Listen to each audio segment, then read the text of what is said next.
그의 형들은 시기하되 그의 아버지는 그 말을 간직해 두었더라. 아멘.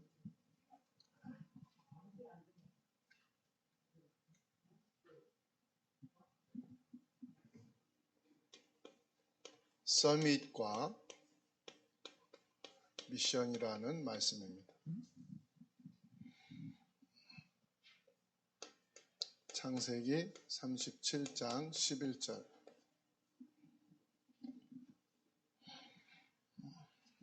하나님은 우리를 하나님의 자녀로 불러주셨어요. 하나님의 자녀란 말은 하나님의 절대 언약을 가진 자란 말씀입니다.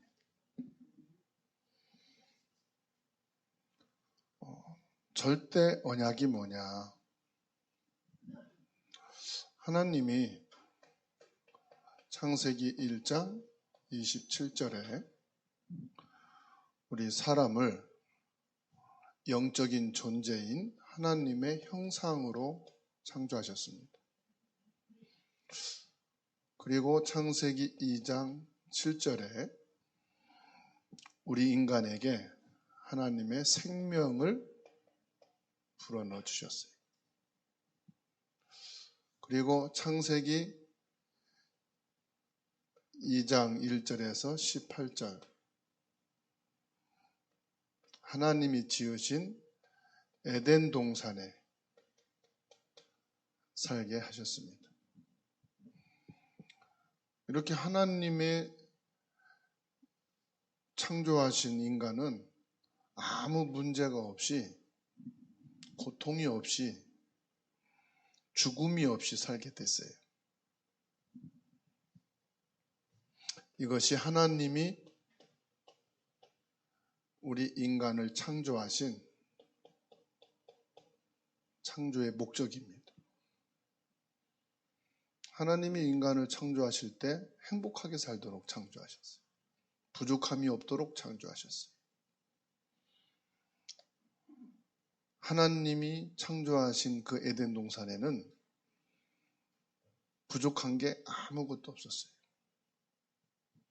그런데 이때요, 창세기 3장 4절에서 5절 아주 간사하고 우리 인간에게 가장 징그럽고 위험한 것이 있는데 그게 뱀이에요. 뱀은 독이 있잖아요. 눈에 보이지 않는 악한 마귀가 이 뱀을 이용한 겁니다. 하나님이 먹지 말라고 말씀하신 그 말씀을 어기도록 유혹을 한 겁니다. 하나님이 선악과를 먹지 말라고 하더냐. 뱀을 이용한 사단입니다. 요한계시록 12장 1절에서 9절에 보면은 뱀, 큰 용, 마귀 사탄이다 이렇게 말씀하고 있어요. 이 아담과 하와가 뱀을 이용한 사단의 말을 듣고 하나님이 먹지 말라고 말씀하신 선악과를 먹은 겁니다. 그 선악과를 먹는 순간 우리 하나님과 함께 살도록 지음받은 우리 인간과 하나님 관계가 끊어진 거예요. 하나님의 말씀을 불순종하는 그 순간 하나님과 함께 살 수 없는 죄인이 된 겁니다. 이것을 원죄라고 그래요. 사람들은 말합니다. 살인을 했냐, 도둑질을 했냐, 나쁜 짓 한 것이 없는데 왜 이러냐? 모든 사람은 태어나기 이전부터 이 상태로 태어납니다. 하나님 떠나 있는 운명으로 태어나요.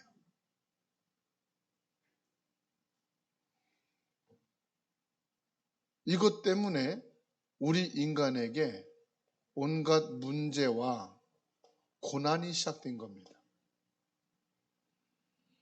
하나님을 떠나보고 하나님을 잃어버리는 그 순간부터 우리 인간에게는 문제와 고난이 시작된 거예요. 어떤 문제와 고난이 시작됐느냐?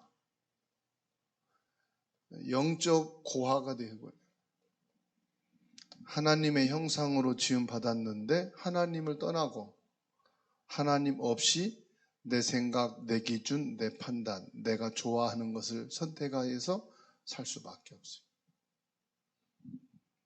그러니까 시달릴 수밖에 없는 거예요. 영적으로 시달려요. 정신적으로 시달려요. 그러니까 마음의 평안과 안식이 없어요. 태어나면서부터 죽을 때까지 고난이 끊이지 않고 인생에게 와요. 그래서 사람들이 어쩔 수 없이 뭘 하느냐? 우상을 찾습니다. 형상을 만들어 놓고 우상을 만들어 놓고 그것을 숭배합니다. 분명히 출애굽기 20장 4절에서 5절 뭐라고 말씀하느냐? 너희는 하늘, 땅, 그 어떤 것이든 절하지 말라. 아무 형상을 만들어 놓고 거기에 절하지 말라. 우상 숭배하는 자는 3, 4대가 망할 거다 말씀하셨어요. 근데 사람들은 말씀을 몰라요. 또 말씀도 안 믿어요. 조상부터 내려오던 그 전통, 습관, 풍습 따라서 그냥 하는 거예요. 우상숭배. 여기에서 사람들이 정신적인 어려움과 문제에 시달리게 됩니다. 정신적으로 많은 어려움을 당합니다. 그런가 하면은 마음이 편할 날이 없어요. 마음의 문제, 마음의 상처를 가지고 살아요. 아무리 좋은 부모, 자녀, 형제들하고 살아도 마음에 상처가 있어요. 많은 사람들이 마음에 병을 앓고 있다는 사실. 정신적으로 시달리고 있어요. 그래서 우울증도 오고 공황장애도 오고 어떤 사람들은 마음이 병들어서 막 방황하기도 해요. 이게 쌓이고 쌓이다 보니까 어떤 문제가 오느냐? 육신 문제가 와요. 예기치 않는 사고, 질병, 많은 고통을 당합니다. 이렇게 사는데요. 이게 끝나는 게 아닙니다. 내세.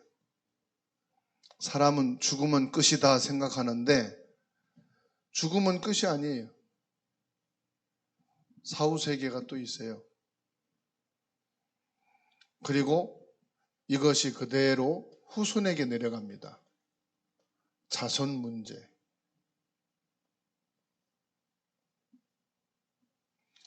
이 문제가 인간에게 끊이질 않는 거예요.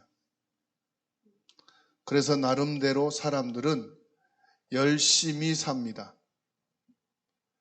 열심히 사는 중에 어떤 사람은 자기가 좋아하는 종교를 선택하기도 하고요. 구제, 봉사, 선행을 행하기도 합니다.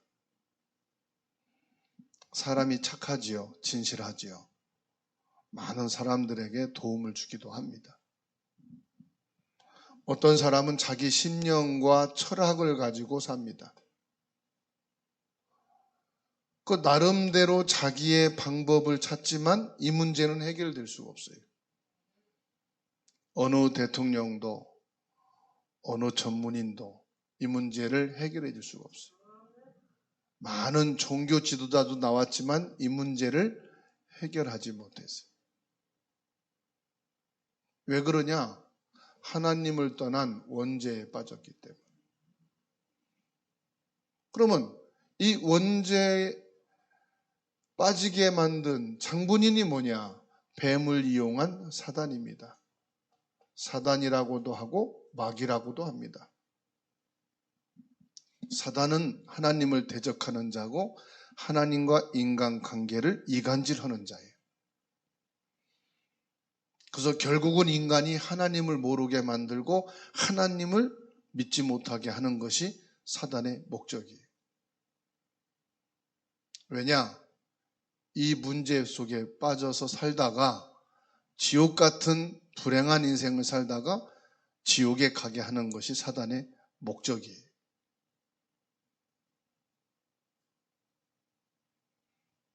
사람들이 열심히 살고 자기 취미 생활하면서 산다고 하지만 배경이 뭐냐? 지옥 배경이에요. 아무리 맛있는 건 먹어도 아무리 좋은 집에 살아도 행복하지 못해. 왜 그러냐? 배경이 이거예요. 그래서 우리 인간을 창조하신 하나님이 인간이 이와 같은 고난 당하는 것을 그냥 보지를 못하는 거죠. 그래서 하나님이 계획을 세운 겁니다. 어떤 계획을 세웠느냐? 창세기 3장 15절 여자의 후손을 보내겠다. 그래서 우리의 이 원죄를 해결하고 지옥 배경을 해결하고 이 영적인 존재인 사단을 꺾기 위해서 여자의 후손 그리스도 메시아를 보내겠다 하나님이 약속하신 거예요.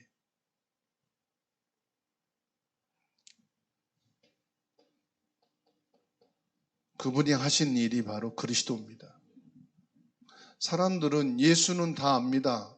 교회에서 부르는 교회에 다니는 사람이 믿는 이름이 예수다. 그런데 그 예수님이 여자의 후손으로 오셔서 하신 일, 직책이 뭐냐? 그리스도입니다. 그리스도란 말은 무슨 말이냐? 제사장이다 이 말이에요.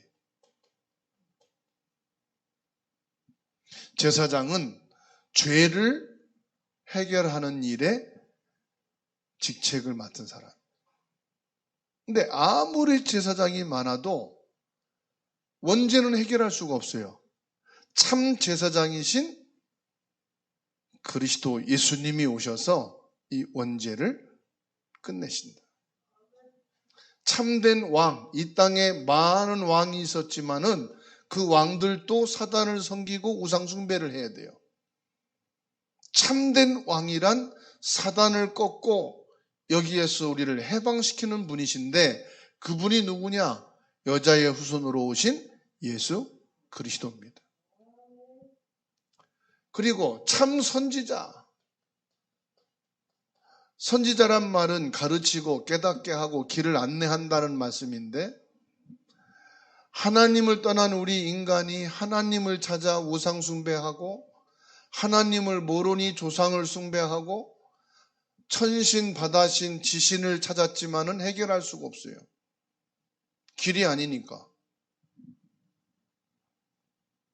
여자의 후손으로 오신 예수 그리스도만이 참 선지자가 되셔서 하나님 만나는 길을 여셨다.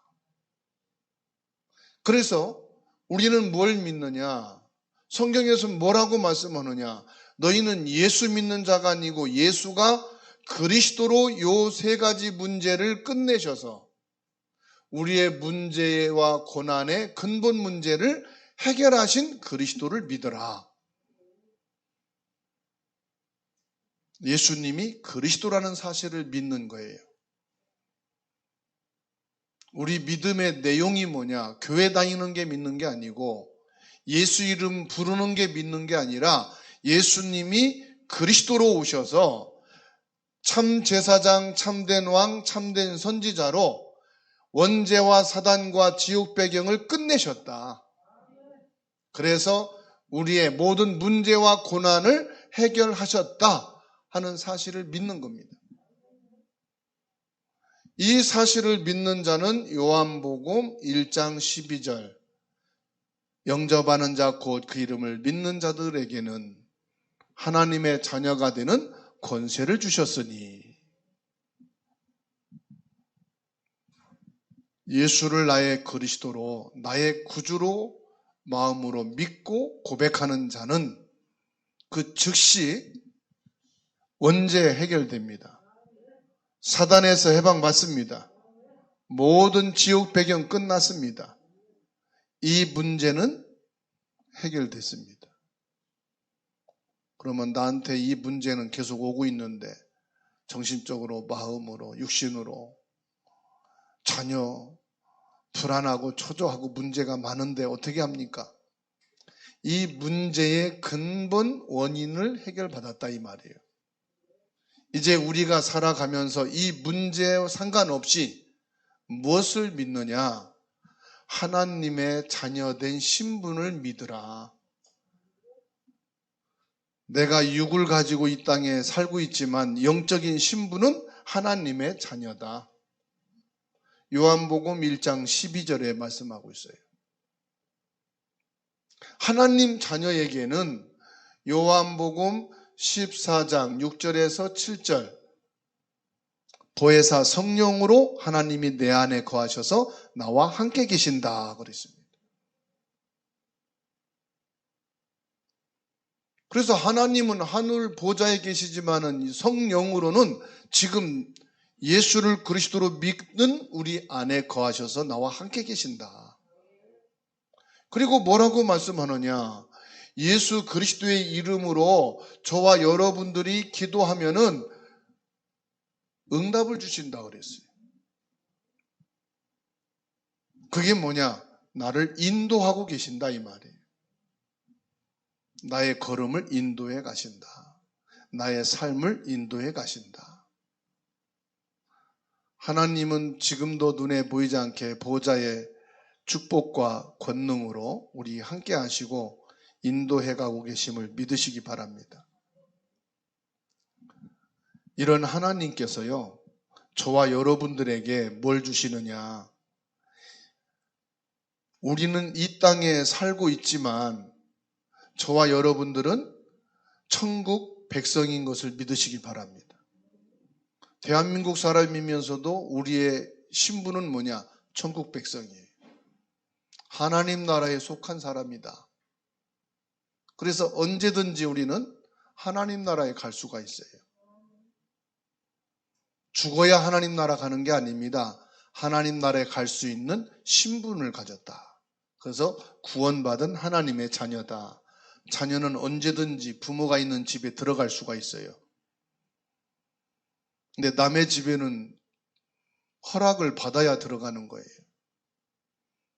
예수 믿고 구원받은 하나님 자녀는 언제든지 하나님 나라 갈 수가 있는 거예요. 그러나 이 땅에서 우리는 신분을 하나님 자녀된 구원받은 신분 가지고 가정생활, 직장생활, 사회생활 하다가 신앙생활 하다가 하나님 나라 가는 거지. 그것뿐만 아닙니다. 하나님께서는 히브리서 1장 14절에 주의 천사를 파송하셔서 주의 천군을 파송하셔서 구원받은 하나님의 자녀들을 돕고 심부름하는 줄로 믿습니다.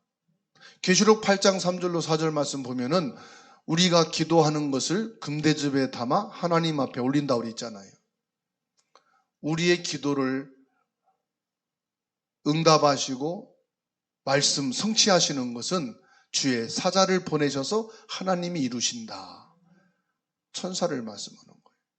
성경에는 천사에 대한 말씀이 엄청 많습니다. 그런데 구원받은 하나님의 백성들을 돕기 위해서 주의 천군 천사를 하나님 보내신다고 분명히 성경에 말씀하고 있어요. 그것뿐만 아니에요. 누가복음 10장 19절입니다. 하나님의 자녀된 하나님의 백성들에게는 원수를 제할 권능을 주셨다. 구원받은 성도들의 원수는 뭐냐? 하나밖에 없습니다. 요 사단입니다. 그래서 예수 믿는 사람이요, 굿하는 데 가면은 굿이 안 된다고 말하죠. 왠지 압니까? 나는 아무것도 모르고 교회 다니는데요, 굿당에 갔더니 무당이 큰 굿을 하다가 여기 교회 다니는 사람이 있으면 나가달래요. 예수 그리스도를 믿는 사람은 영적인 흑암이 자랍니다. 그래서 사단 마귀가 벌벌 떱니다. 분명히 예수님이 누가복음 10장 19절에 우리의 원수인 마귀 사단을 꺾는 권세가 너희에게 주어졌다고 말씀하십니다. 이 응답과 축복을 저와 여러분들이 이미 받았어요.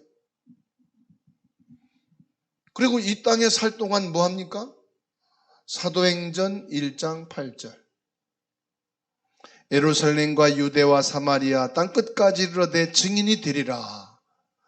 저와 여러분들은 예수 그리스도의 증인으로 사는 거예요. 그게 전도 선교입니다. 땅끝까지 이르러 전도 선교의 증인이 되리라. 세계복음화를 말합니다. 우리가 이 땅에 살아갈 동안요, 이 문제 때문에 고민하고 염려하며 사는 것이 아니고 하나님의 자녀된 이 축복을 가지고 기도하고 살아가는 거예요. 그래서 나에게 어떤 문제가 왔다? 걱정할 거 없습니다. 답이 있습니다.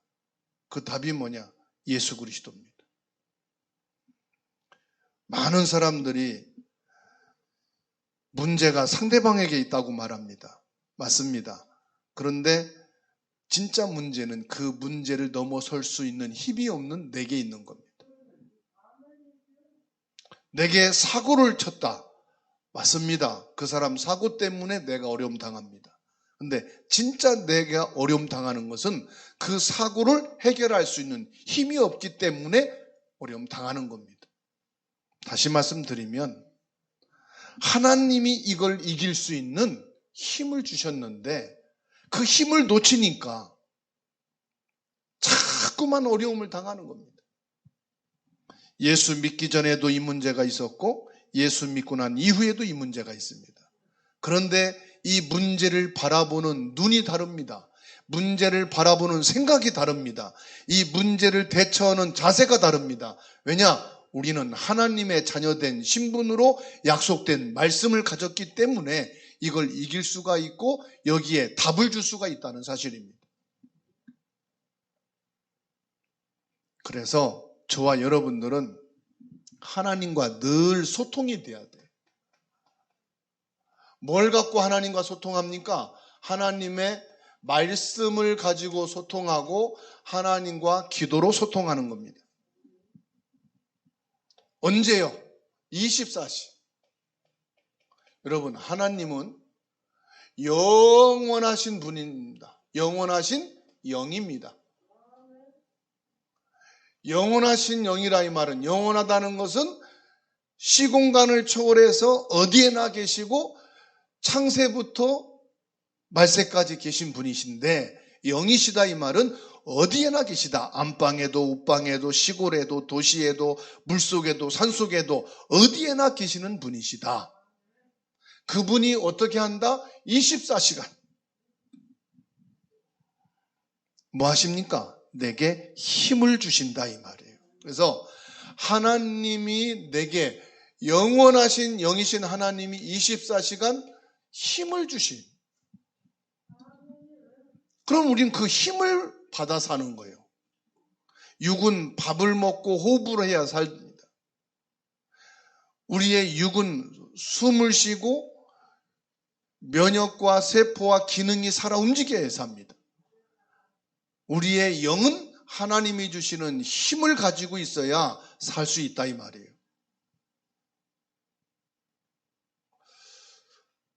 그래서 저와 여러분들이 영적 서밋이 돼야 된다 이 말은 무슨 말이냐?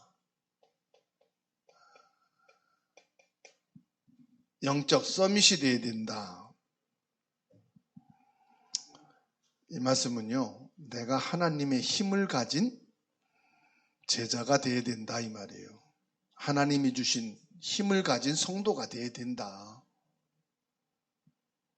근데 신자들도 그렇고 세상 사람도 그렇고 똑같이 육신과 세상 것을 가지고 힘내려고 하니까 자꾸 비교하는 거예요. 예수 믿는 내가 세상 사람과 똑같이 세상과 육신의 힘을 가지고 살려고 하면요, 한계가 와요. 성도는 또 다른 힘이 있어야 돼요. 그게 하나님이 주시는 영적인 힘을 가지고 있어야 돼요. 그래서 예배를 하고, 그래서 기도를 하고, 그래서 말씀을 받는 거지. 사람들은 예배 드리고 기도하고 신앙생활 하는 것이 세상 사람들과 똑같은 세상과 육신의 힘을 얻기 위해서 다닌다고 생각을 하니까 기준부터가 틀린 거예요. 우리는 세상 사람들과 똑같이 세상 육신의 것도 필요하지만 하나 더 필요합니다. 하나님이 주시는 영적인 힘이 필요하다. 그래서 요셉 보세요. 창세기 41장 38절입니다. 여호와의 신에 감동된 사람을 처음 봤다고 애굽 왕 바로가 말합니다. 요셉은 뭐요? 영적 서밋, 하나님이 주신 영적 힘을 가지고 있었다. 바로 왕이 요셉은 노예요, 요셉은 죄수로 감옥에서 지금 불러냈는데 요셉을 향해서 말하기를 여호와의 신에 감동된 사람, 영적인 힘을 가진 사람은 처음 봤다 이렇게 말합니다. 똑똑한 사람 처음 봤다, 너같이 전문성 있는 사람 처음 봤다 이 말이 아니고 여호와의 신에 감동된 사람을 처음 봤다. 그리고요, 창세기 45장 1절에서 5절입니다. 요셉이 어떻습니까? 애굽의 총리가 됐어요. 애굽 총리가 아닙니다. 영적 서밋의 자리입니다. 사람을 살리는 자리였어요. 천하가 기근들어서 배고파 다 죽게 되었을 때 애국과 전 세계를 살리는 사람, 하나님의 힘을 가진 사람은 돈 갖고 살리는 게 아니고 권력 갖고 살리는 게 아니라 하나님이 주신 힘을 가지고 사람을 살리는 거예요. 문제가 오면 사람들은 갈등합니다. 그런데 요셉은 문제 속에서 답을 찾았고 그 답을 가지고 사람을 살렸습니다. 이게 하나님이 성도에게 주신 축복인 줄로 믿습니다. 그러면 이 조건이 있어요. 왜 어떻게 이렇게 됐느냐? 창세기 37장 1절에서 11절입니다. 요셉은 하나님의 절대 언약을 붙잡은 사람입니다. 해와 별과 달이 내게 절하는 것을 꿈꿨다. 이건 뭐를 말합니까? 세계 복음화에 대한 절대 언약. 하나님의 소원은 큰 교회 건축하는 게 목적이 아니에요. 세계 복음화는 교회가 되기를 원하는 거예요. 성도가 큰 축복을 받는 것이 목적이 아니에요. 세계 복음화 절대 언약을 잡으면 하나님은 그 세계 복음화 할 수 있도록 축복을 주시는 거예요. 사람들은 거꾸로 생각, 하나님 내게 사업이 성공되면 세계 복음화 하겠습니다. 하나님은 네가 세계 복음화 언약을 잡으면 세계 복음화 할 수 있는 축복을 주시겠다. 요셉은 어릴 때부터 해와 달과 11별이 자기한테 절하는 것을 꿈으로 꿨다는 것은 하나님의 절대 언약인 세계 복음화를 가슴에 품었다는 거예요. 그러니 하나님은 요셉을 축복하실 수밖에 없는 거죠. 오늘 저와 여러분들이 낙심하고 무너진다면 평생 무너져 살 수밖에 없어요. 여러분, 빨리 뭐 하느냐? 답을 찾아내야 돼요. 이 문제는 하나님을 떠나서 온 문제고 그 배후에는 사단이 역사한 것이고 아무리 문제 없이 살아도 결국은 지옥 배경으로 살 수밖에 없다. 이 문제와 고난의 해답은 예수 그리스도다. 여기서 나온 저와 여러분들은 영적 서밋으로 세계복음화를 위해서 사는 것이고 세계복음화 때문에 기도하는 것이다. 하나님이 이 사람을 축복하시는데요. 내가 그런 실력과 그릇이 안 되면 여러분 후대를 통해서라도 반드시 이루시는 줄로 믿으시기 바랍니다. 그런데 그게 뭐냐? 미션이다 이 말이에요. 미션은 뭘 말합니까? 내가 꼭 해야 될 것. 그게 어렵지가 않아요. 엄마는 집에서 해도 되고 안 해도 되지만 항상 해야 될 게 있어요. 그게 뭐죠? 집에 들어와서 밥 먹을 게 없으면 아빠 왜 밥이 없어? 그런 적이 하나도 없어. 엄마 밥이 없어 왜 그러지? 그죠? 엄마가 해야 될 일. 그런데 집에 돈이 없다고 하면 엄마 왜 돈 없어? 그러지 않고 아빠 왜 우리 집 돈이 없는 거야? 아빠가 해야 할 일. 그죠? 엄마가 집에 있으면 아무 말도 안 해. 아빠 집에 있으면 아빠 왜 일하러 안 가셔요? 왜? 아빠가 해야 할 일. 미션이란 말은 내가 꼭 해야 될 일이 있다 이 말이에요. 학생은 공부해야 될 일이 있는 거고 직장인은 직장 나가야 될 일이 있는 거고 사업하는 사람은 사업해야 될 일이 있는 거예요. 그래서 미션이라 이 말은 다른 게 아닙니다. 어려운 말이 아닙니다. 내가 꼭 해야 될 것. 그러면 성도가 꼭 해야 될 게 뭐가 있을까요? 성도는 열심히 교회 다니고 열심히 예배드리고 열심히 기도하고 열심히 신앙생활하고 맞지요. 그런데 그렇게 해야 되는 내용이 있어야 될 거 아닙니까? 그게 뭐냐? 오직 복음이라 이 말이에요. 우리의 미션은 오직 복음이 되어야 한다. 교회가 구제도 해야 됩니다. 정의운동도 해야 됩니다. 교회가 착한 일도 많이 해야 됩니다. 그게 교회의 목적은 아니에요. 그건 절간도 할 수 있어요. 그건 무속인도 할 수 있어요. 그건 천주교도 다른 종교에서도 할 수 있어요. 그런데 절간에서 무속인들이 못하는 게 있어요. 절대 교회만 할 수 있는 게 있어요. 그게 뭐냐? 교회는 복음 강조하고 오직 복음 하는 것이 교회예요. 근데 교회가 자꾸 다른 종교들 따라가고 자꾸만 어떤 사회 단체를 따라가다 보니 교회에 뭐가 약해져요? 오직 복음이 약해진 거예요. 그러니까 교회를 향해서 이제는 사회에 교회 필요가 없다 이렇게 말합니다. 근데 성경은 뭐라고 말합니까? 성경은 교회가 할 것이 뭐냐? 오직 복음이다. 성도가 해야 될 것이 뭐냐? 오직 복음이다. 이게 우리 미션이다 이 말이에요. 그래서 교회 안에서 갈등한다. 아, 저분 오직 복음이 아니구나. 교회 안에 문제 때문에 흔들린다. 아, 저분이 오직 복음이 아니구나. 우리는 오직 복음을 풀어서 말하면 뭡니까? 예수가 그리스도다. 이게 오직 복음이에요. 이 문제 해결은 예수 그리스도밖에 없잖아요.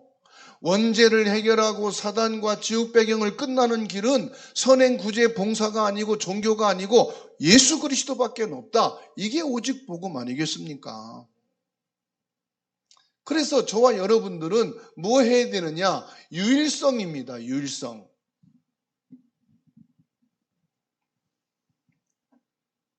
여러분, 유일성이란 말은 이건 타협할 게 아니라 이 말이에요. 돈은 서로 합의하면 돼요. 물건은 서로 의논하면 돼요. 일은 서로가 배분하면 돼요. 근데 복음은 유일성입니다. 복음은 타협해가지고 반반하자. 그게 아니에요. 반드시 하나님께서는요, 재창조, 보좌의 능력으로 성령의 역사로 하나님이 이룰 수밖에 없는 줄로 믿으시기 바랍니다. 그래서 저와 여러분에게는 미션에 뭐냐? 사명이 있어야 된다. 그래서 우리를 사명자다 이렇게 말합니다. 창세기 40장 23절 말씀 보세요. 창세기 40장 23절. 내가 존재하는 이유는 뭐냐? 잘난 척하는 게 아닙니다. 노예로 있으면서 미션을 깨닫는 겁니다. 내가 노예로 살다가 끝난다, 죽는다, 희망이 없다 이게 아니고 내가 비록 노예지만 하나님이 여기에 부르신 것은 애굽에 복음이 없으니 복음을 전하라는 것이다. 복음을 위해서 살라는 것이다. 이게 노예로서 잡은 미션입니다. 감옥에 들어갔습니다. 억울한 누명을 벗고 빨리 감옥에서 나온다. 이게 미션이 아니라 감옥에 들어왔으니 이 감옥에 들어온 사람들에게 복음을 말하는 것이다. 이게 요셉의 미션입니다. 그래서 오늘 저와 여러분들이 어느 곳에 갔을지라도 뭐 하느냐? 하나님이 그 현장에 주시는 응답이 있다 이 말이에요. 여러분의 가족이 불신자다. 불신자 속에도 하나님이 주신 응답이 있다. 어떤 어려운 현장에도 하나님이 주시는 응답이 있다. 그 응답을 찾아내라. 하나님께서는 반드시 저와 여러분들을 남은 자로 부르신 줄로 믿으시기 바랍니다. 창세기 39장 1절로 6절 말씀에 보디발 불신자가 요셉에게 말하기를 여호와께서 너와 함께 하신다 말했어요. 이게 남는 자입니다. 남는 자는 단어가 남는 자가 아니고 하나님이 저 사람과 함께 하시는구나. 사람들이 나를 신앙생활 잘하는 사람으로 보지 않고 하나님이 당신과 함께하는 사람이다. 이렇게 남는 자가 되시기를 바랍니다. 그래서 저와 여러분들은요, 사명자라는 것은 뭘 말하느냐? 결국은 창세기 40장 1절로 23절 말씀인데요. 우리는 남을 자예요. 그래서 창세기 45장 1절로 5절에 총리가 됐다는 것은 이제 다 모든 사람을 살리는 남길 자다. 하나님이 저와 여러분들을 서밋으로 세우시고 하나님이 주신 가장 중요한 미션을 붙잡은 뭘 말합니까? 전도 제자, 세계복음화할 사람인 줄로 믿으시기 바랍니다. 그래서 결론을 말씀드립니다. 저와 여러분은 요셉처럼 아무도 도와줄 수 없는 그곳에 있습니다. 사람들은 아이고 나를 도와줄 사람이 있어야 내가 뭘 하지 그럽니다. 아닙니다. 어디를 가도 진심으로 나를 도울 자가 없습니다. 도울 자가 없다. 나를 도와줄 자가 없어서 나는 힘들다고 말합니다. 아닙니다. 진심으로 나를 도와줄 자는 아무도 없습니다. 그래서 0.1%의 사람들이 이것을 잡은 거예요. 뭘 잡았느냐? 하나님께서 나와 함께 계신다. 부모 자식 간에도요, 자기한테 이익이 안 되고 손해가 되고 고통만 주면 버립니다.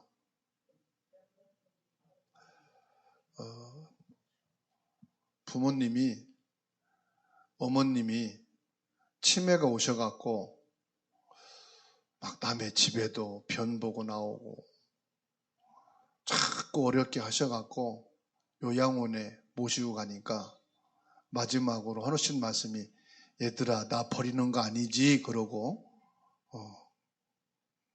가셨다고 그래요.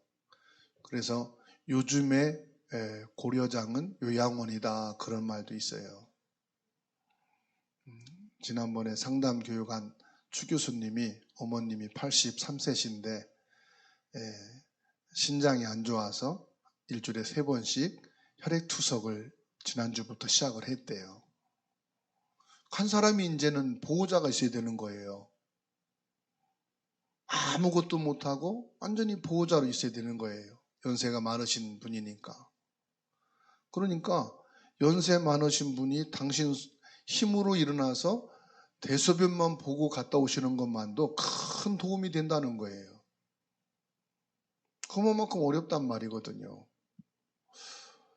그러면 젊을 때야 우리가 자녀들한테, 식구들한테 도움이 되니까 같이 살지. 도움이 안 되면은요, 다 떠나갑니다.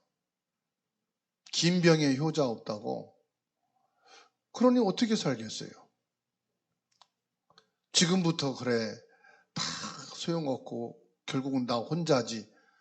그런다고 지금 혼자 살 것도 아니고. 그죠?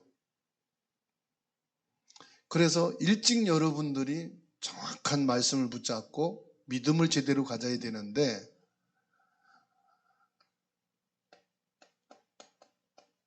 하나님은 지금 나와 함께 계신다. 아무도 나를 결국에 가선 도와줄 자가 없을지라도 하나님은 나와 함께 계신다. 이 언약을 붙잡으시기 바랍니다. 요셉은 어느 날 갑자기 노예로 형들의 손에 팔려서 혼자 됐어요. 뭐 이별하고 인사하고 헤어진 게 아니에요. 갑자기 당한 일이에요. 그런데 요셉은 뭐냐? 그 전에 이게 믿음이 있었다는 거예요. 하나님은 나와 함께 계신다. 그 살아남을 수 있는 이게 영적인 힘이란 말이에요. 99%의 사람들은 이해 못합니다. 우리는 0.1%의 비밀을 가지고 99%의 외롭다, 힘들다, 혼자다 이런 우울증과 이런 불안함과 이런 고통 속에 사는 사람들에게 답을 주고 살려야 될 줄로 믿습니다. 그런다고 또 예배 끝나고 집에 가서 애들 붙잡고 야 너는 절대로 엄마 아빠 안 버릴 거지? 그렇게 다짐 받고 손가락 걸어도 소용없어요. 그래서 언제든지 저와 여러분들은 5가지를 가지고 있어야 돼요. 첫 번째가 뭐냐? 현실을 알아야 됩니다. 지금의 현실을 우리가 봐야 돼요. 그런데 현실 뒤에는 뭐가 있느냐? 진실이 있어요. 또 진실 뒤에는 또 뭐가 있습니까? 눈에 보이지 않는 현실 뒤에 사실이 있어요. 그리고 사실 뒤에는 진실이 있고요. 진실 뒤에는 영적인 사실이 있어요. 영적인 사실 뒤에는 뭐가 있느냐? 하나님의 계획이 있어요. 그래서 뭐를 보든지 우리가 현실적인 것만 보면 안 돼요. 그것이 있게 된 뒤에 사실이 있다니까요. 거짓말을 했다. 왜 거짓말했는지 사실이 있어요. 근데 거짓말을 하게 된 얘기를 하지만은 거짓말하게 된 그 사람 속 진실이 또 있다니까요. 말을 하지 못하는. 그런데 보게 되면요. 이 사람의 오래전부터 쌓여있던 영적인 게 있어요. 근데 그 속에는 하나님의 계획이 있다는 거예요. 이거를 한마디로 말하면 지금 내 앞에 있는 현실과 사실과 진실과 모든 영적 문제도 하나님의 계획이 있는 거다. 그러면 저와 여러분들이 어떻게 되겠습니까? 도울 자는 아무도 없는데 하나님이 나와 함께 계신다는 이 믿음을 가지고 신앙생활을 하는데 현실은 그렇지 않다 이 말이에요. 내 생활은 녹록지 않다 이 말이에요. 사실이. 그럴 밖에 없는 진실이 또 있다 이 말이에요.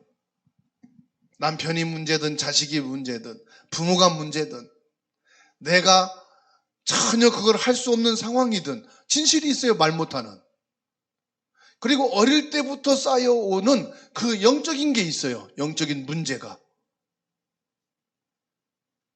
이것을 사람들은 여기까지는 운명이라고 말합니다. 이것이 인생의 팔자라고 말합니다. 그런데 우리 믿음의 사람에게는 여기에 하나님의 계획이 있다는 거예요. 하나님의 계획이 뭐냐? 하나님의 계획은 다른 게 아닙니다. 여기로 가야 됩니다. 하나님이 오직 예수 그리스도 집중하라는 겁니다. 오직 예수 그리스도 붙잡고 살라는 거예요. 예수 그리스도 안에서 소망을 갖고 살라는 겁니다. 예수 그리스도만이 해답이요. 예수 그리스도만이 저와 여러분에게 서밋이요 미션이라는 사실입니다. 이 응답과 축복을 마음에 담고 승리하게 되기를 주의 이름으로 축원합니다.